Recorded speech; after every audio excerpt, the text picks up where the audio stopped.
you feel like you can never tell the difference between physical hunger and emotional hunger, here are a few tips to help. First of all, physical hunger comes along gradually.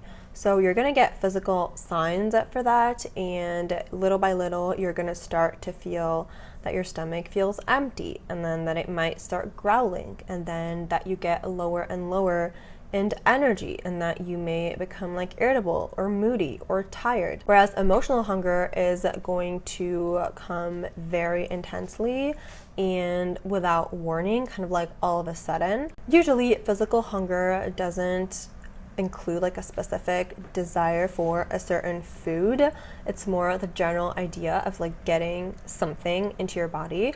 Whereas for emotional hunger, usually it's going to be one very specific craving, and if your other options aren't that specific craving, then it's not really going to satisfy you. Usually physical hunger will go away after eating, while emotional hunger won't necessarily, and you may even get feelings of like guilt and shame associated with that. Also, physical hunger usually happens when you haven't eaten in a while, whereas emotional hunger is going to happen if you've had maybe a pretty difficult day, if you've like dealt with a lot of things, and if you just are a person who easily turns to food to cope. And emotional hunger is especially common if you're a person who usually restricts food.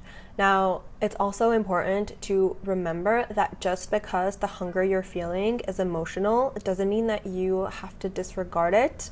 Emotional cravings should also be listened to, and physical hunger is not like the end-all be-all of hunger. Emotional hunger can absolutely have its place as well.